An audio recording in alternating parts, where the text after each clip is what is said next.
In this lesson, we're going to look at systems that involve pulleys. Now, this first system is called an Atwood machine, named after the British mathematician George Atwood, who used this to look at mechanics in the late 1700s.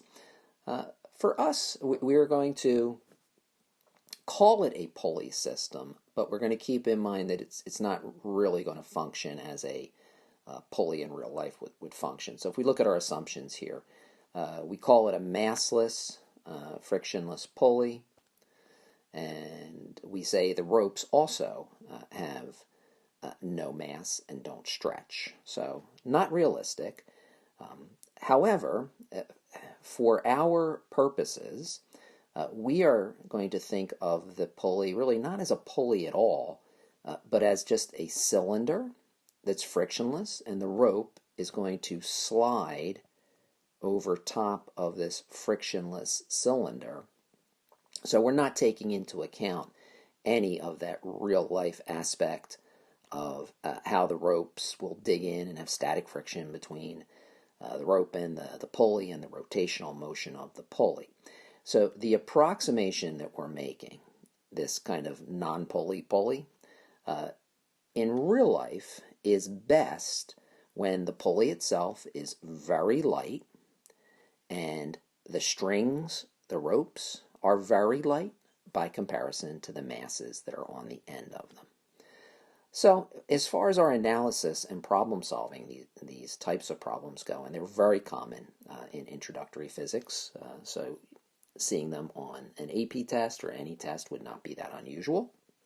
The first thing we need to do is put gravity into the problem. So what you want to do is we are given a 2 kilogram mass, so we know 2 kilograms is mass, so we have to multiply by 9.8 to get the weight force, or the mg force, pulling down on M1. We're given a 10 kilogram object over here, and we know 10 kilograms is mass, so we multiply by 9.8 to get the 98 Newton weight force pulling down here. And then we just look at that tug of war and think about who's going to win the tug of war. Well, clearly the 98 wins out over the 19.6. So we know this system is going to move such that M1 is going to go up and M2 is going to go down. And that's going to be important when we do our calculations numerically to make sure we get our positives and negatives correctly into the problem. So again, it's a coupled system because our coupling and uncoupling approach, which I'm going to show you in a moment down here, is based on whether the system moves perfectly together, so that if M2 goes down 1 centimeter, M1 then will go up 1 centimeter, and that will be the case here. So it is a coupled system. But I do want you to be aware that you don't have to use the coupled system approach. You can always, for any object, look at the sum of the forces acting on that object only and set it equal to the mass of that object times the acceleration of the object. So if we look at mass 2, for instance, we know there's a tension, right? Strings pull, never push. So we have a tension up on mass 2. So we have tension minus 9.8 equals 10 times. Now notice I have to, and you have to, put in the negative a here, or you will not get the correct answer numerically when you go to solve two equations and two unknowns. So that was why we needed to know who wins the tug of war, which way is this system going to rotate. In looking at mass 1, we can do the same thing.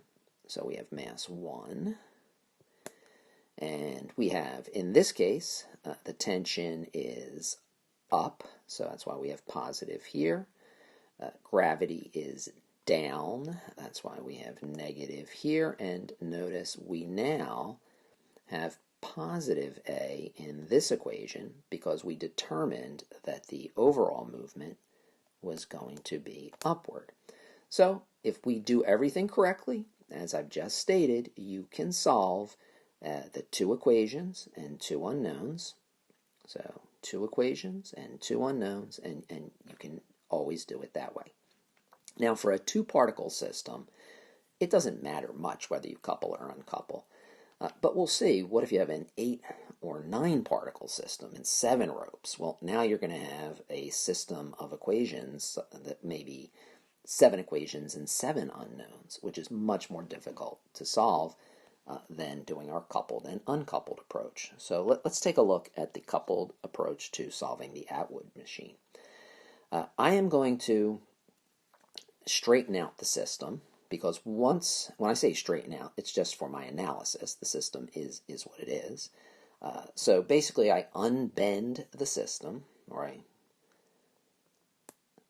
think of it as kind of a linearized analysis. I take this 98 and say that's going to go to the right, and take this 19.6 and say that's going to go to the left. The tension between the 2 masses couples my system together. So it's the glue that holds the system together. So now I can very quickly say 98 to the right minus 19.6 to the left equals the total mass, because it's a coupled system, times the acceleration. And look, I very quickly get the acceleration because I have 1 equation and 1 unknown. So that's why my advice to you is to couple systems when you can. And then when you uncouple, you'll have the acceleration now known to be able to solve the problem.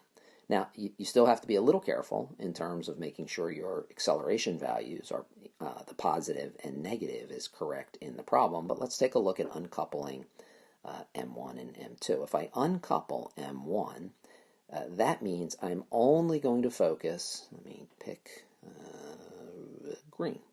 I'm only going to focus on this part of the problem only. So I'm going to laser focus in on M1. And M1 has tension to the right, so that's positive. The 19.6 is to the left, so I'm just using my left and right image here to solve the problem. And the acceleration was positive, because positive here means to the right. All right. To the right in the positive direction. So I use the positive 6.5, and again, look, I very quickly, very neatly get the tension, and I can do the same thing over here. I'm not going to go through the math with you, but you would laser focus in on this, blinders to everything else, and you will get the same equation. I invite you to look at the two equations and 2 unknowns to confirm that you will get the same answers, and you really should do that, and we'll talk about that in class to make sure that you understand that these both approaches will work. So again, if you have many masses, M1, M2, M3, M4, M5, all connected by strings, I think coupling and uncoupling is definitely the way to go. So I want you to understand it, but I do also want you to understand individual force diagrams, because even in a worst case scenario, I can take all 8 of those masses and set up my 8 equations if I need to. On our next part of Lesson 5, we're going to look at the Atwood machine now on an incline. So it's a little more complicated of a problem, and after that we'll look at homework problems involving pulleys and Atwood machines.